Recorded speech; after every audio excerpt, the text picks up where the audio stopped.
Happy 2024. In this video, we are going to be looking at my year in film in review. I did a very similar video just a few days ago about looking at my reading in review, what I did for the year of 2023. Now we're going to be focusing on film. And I'm already so sad because it's not going to be as good as I want. Like, I'm already looking at my screen here and seeing, I'm on Letterboxd right now and just seeing the movies I still haven't seen yet. But that's okay, because that's what I love about reading and films. Just because you didn't do it in the year that it came out does not mean your opinions and thoughts about them are not valid. But let's go ahead and take a look at what I did do in the year of 2023 with films, how I got back into Letterboxd, and how I continue to look forward to the future. Alrighty, so as we have here, this is just like my homepage, and if you are a pro or a patron on Letterboxd, if you go to your profile, if you go to your profile, if I can actually do this, you'll be able to kind of see like your year in review and stats. Now, I will say some of this may not be totally accurate because sometimes I forget to diary or log certain things. I don't post a lot of like reviews on here. I want to try to like be all fun and try to do quirky one sentence reviews, but I am not a quirky person, so I don't know why I'm going to try that. But this is my general. Can I change it to 2024? Oh no, not yet. So this is my general profile. As you can see here, the big four, as people always ask, your Letterboxd top four. Mine is the Grand Budapest Hotel, 9 Days, Your Name, and After Sun are my current ones. And I haven't really changed this in a while. I did replace, I forget what I had here before, with After Sun, but that's what I have so far. And my last four watched. Poor Things was my very first movie of 2024, and I love that for me. So let's go. Just kidding, I can't see here. Let's go to stats. And again, if you are a pro or a patron, then you are able to actually see the stats. I'm debating on going to patron, but I don't got that time. So this is, okay, so we're going to go, what we're going to do, we're going to go to 2023. We're going to see our year in review there as it loads. So this will be all of the stats for what I did in 2023 on Letterboxd. And again, this isn't going to be completely accurate, and I'm also going to really screw it up somehow, which I screwed up in the month of July, which you are going to find out how in a minute. So I had 116 diary entries. I wrote 9 reviews. I had created 5 lists. I liked 15 movies, and I watched a total of 189 hours.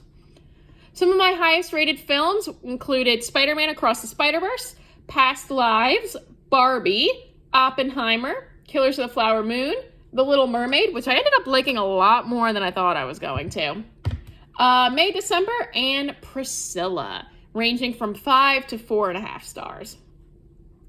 This is kind of my breakdown. As you could tell, like, I went away a few of these weeks, or, just some weeks I had bad weeks, but you can kind of see exactly how many films I watch about per week, giving us kind of that information that I have 116 films logged. Again, that's not 100% accurate. I didn't get back into Letterboxd as much as I would have liked to until like closer to the end of the year.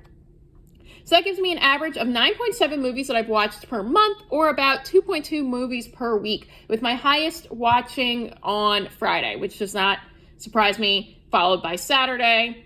Again, not a big surprise there.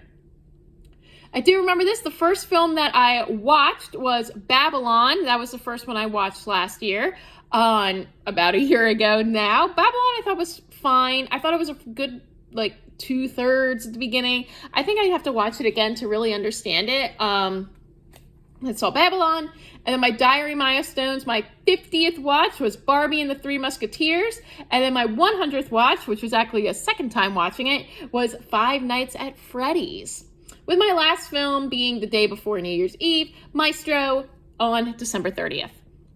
And again, my most watched, I definitely have more of them in here. Just sometimes, like I said, I didn't really log them.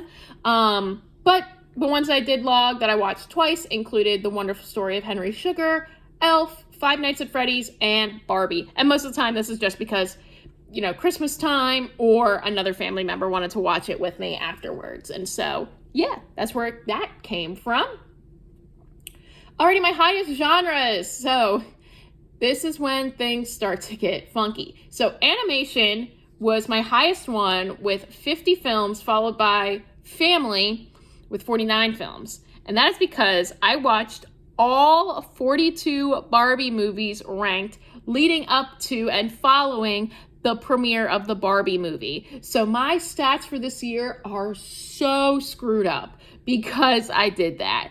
And I kind of dig it, but we can see here that that really does have an impact on what I am watching and how that plays into these stats. My highest country was USA, not surprised there, followed by Canada and the UK, and then all these other countries here. I do want to try to make these numbers bigger over my next few years of just learning more about film, because I think that's really important, and I really want to experience filmmaking from storytellers all over the world.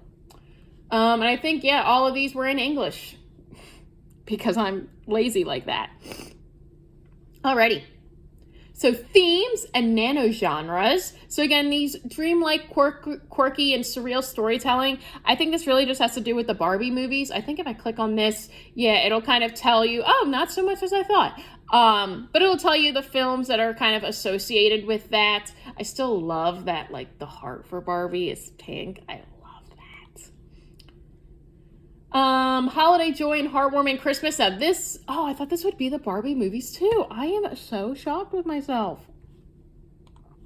But again, if you want to kind of dive deeper into what the story is actually telling you and what they are going for, that's what these themes are. And then nano genres, I think, are just more specific things instead of just being like comedy. As you can tell from this first one, I have 6 films in emotion, profound, and captivating, which includes the new Hunger Games prequel, Killers of the Flower Moon, Truman Show, Flash, Triangle of Sadness, and Knock at the Cabin.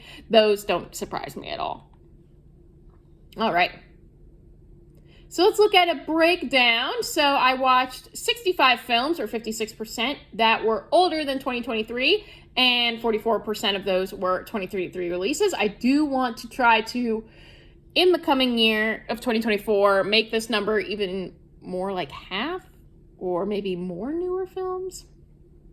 Most of them were new to me compared to my rewatches, and I didn't really review a lot of them. Like I said, I'm not that creative when it comes to the quirky one-liners, and I'm trying to be. My rating spread, my highest rated were 3 stars, doesn't surprise me at all, followed by, a tie with 2.5 and 3.5. So a nice even spread. It looks like very just in the center and then just spreads out. Alrighty, stars, my most watched stars. So Kelly Sheridan and a lot of these people, honestly, all these people, I do not recognize at a first glance, and that is because these are all voice actors for the Barbie series. It's like Kelly Sheridan was Barbie, as you can tell, for 27 out of the 42 films, so it doesn't surprise me that she is currently up here as my most watched star. Let's see what my highest rated star is. Oh, Greta Lee, doesn't surprise me. Jack Quaid, oh, he was in Oppenheimer, that's why. Same with Emily Blunt. Paul Giamatti, doesn't surprise me at all either. Issa Rae, oh yeah, because she was in American Fiction, which I still have to see, and then also Spider-Verse, so it doesn't surprise me. Oh, I watched The Menu again this year. That's why Ralph Fiennes is probably here. Directors, again, kind of same thing. A lot of these directors, at least these first few, actually basically everyone except Wes Anderson, was a Barbie movie director. And so I don't know a lot of them except for Wes Anderson, even though I know that he didn't direct a Barbie movie. But I think because I watched Asteroid City and The Wonderful Story of Henry Sugar, that played into it as well. So yeah, these stats are so boring. I don't know anyone. And then you can take a look here at like my most watched crew and studios and things like that. If you're really interested in going more in depth, I can go more in depth about each of these people and each of these studios. and seeing exactly like what they did and what I watched this year. But there's always so many people involved, and they are amazing, amazing people. And so definitely go check them out if you have the stats option. Like, have fun. Click on some of them, like Mainframe Entertainment. What did I watch from there? Oh, it was a bunch of the Barbie movies. So maybe you can find a new studio or a new editor or a new cinematographer that you may really like. Alrighty. So my most liked review was Babylon, which I said, this is me attempting to be quirky. If my New Year's Eve was like all the parties in this movie, I wouldn't have made it into 2023. See, I make myself laugh, but... and then my lowest liked list was my 2023 movies ranked. I'm still going to be updating this, so while I'm going to give out a top 10 of 2023, I'm still going to continue to update this list as I watch more and more 2023 movies, and that's one of the goals that I want to accomplish here as well. Highs and lows. So my highest rated was Spider-Man Across the Spider-Verse. Doesn't surprise me at all. My lowest average was Bama Rush with 1.8, which what did I give this? I think I gave this like a 3. I think I liked it a lot more than other people. I wasn't in a sorority. I didn't really follow Bama Rush online either. I just know of it because I had friends who were in sororities and fraternities, and so it did intrigue me, and I know a lot of people didn't like the way the director went with the direction of the film, but I think it was very interesting. I did want to know more. Maybe it could have worked better as like a mini series rather than just a documentary, but I don't know. I think I liked it. I gave it 3 stars. I enjoyed it. It was fine.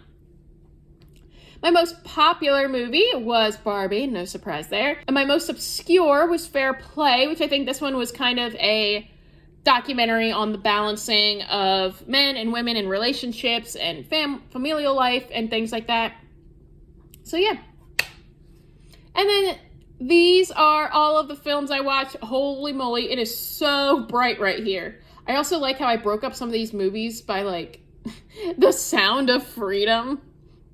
But yeah, man, there was so much pink here. I did good. I almost made it to like the very end. I almost watched all of them. I just had a few extras I had to tag on to the end. But these are all of my year in film. So starting with my first watched all the way to my last watched. World map. As you can see, most of the films came from the United States, with a few coming from Canada. What came from Mexico? Triangle of Sadness. Oh, was that because it was filmed there? I guess that makes sense. And then some other small countries as well. Ooh, Turkey. And Triangle of Sadness. Interesting. Triangle of Sadness was interesting. I think I need to rewatch it, but not that throwing up scene. I did not like that. And then my highly rated films I have yet to see. So let's see here. What is this? Oh, Attack on Titan, the final chapters. I haven't seen Attack on Titan yet, so I still put the movie that I want to watch it, but I just haven't seen the anime yet. This is probably another one. Yep. Monster, which I've heard great things about. Godzilla -1, same thing, nothing but amazing things. Anatomy of a Fall, I'm so mad I still haven't seen this yet. I can't wait for that. Waitress, the musical, I'm so sad I missed this. We don't need more movie musicals. We need more Broadway musicals taped for, like, on stage for us. I love that. Perfect Day is another great one that I haven't seen, but I've heard amazing things about. And then 12th Fall, which doesn't sound familiar, but that doesn't mean it doesn't not great. All right, so let's go ahead. I've created some lists here, so let's take a look at those. My lists. So I created this one, Oscar shortlist I still need to watch. Of course, my movies ranked, and let's see here. 2023 movies I still need to see. As you can see here, I still have 185, and just some of these right here is so mad that I haven't been able to watch yet, or that I've just been, I guess this one isn't. I gotta take this. Remove from list, because The Bike Riders is not coming out in 2023 anymore. All right, we did it, y'all. We made it down to 184. Woohoo! And I have to go through, and some of these I think have been pushed, and some of them are TV shows as well. But But these are all the ones that I still need to watch, still want to watch. Obviously, I'll probably continue to add to this list. I really want to try to keep up with doing all films I've watched in 2024, which I know that's what the diary is for, but I like having a list for that as well. And then just some other smaller lists, like Oscar shortlists to watch, movies ranked, 2024 movies I still need to watch. Obviously, none of these have come out yet because it's not, well, it is 2024, but we haven't had like that first weekend yet. So I'm excited for those as well. But yeah, that is my year in review for film for 2023. I'm so excited. We have so many award shows coming up soon. You can keep track of all the award shows on my website where I do a lot of blog posts and reviews and things like that. You can also check out the website Oscar Central, who I contribute to from time and time again. Great at keeping up with all of these award shows and all this buzz. I'm so excited for the Oscars. Let me see, looking on my calendar. Yes, Tuesday the 23rd is when Oscar nominations are coming out. And so I am so excited to see what's going to happen after that. But what was your favorite film this year? What did you really enjoy? Maybe what did you not like? Let me know all of that and more down in the comments below. What movie are you excited for 2024 too? Let me know down below as well. I think that poster for Challengers just came out with Zendaya. I'm so excited for that. But thank you guys so much for watching. Don't forget to like and subscribe. And until next time, keep on gabbing.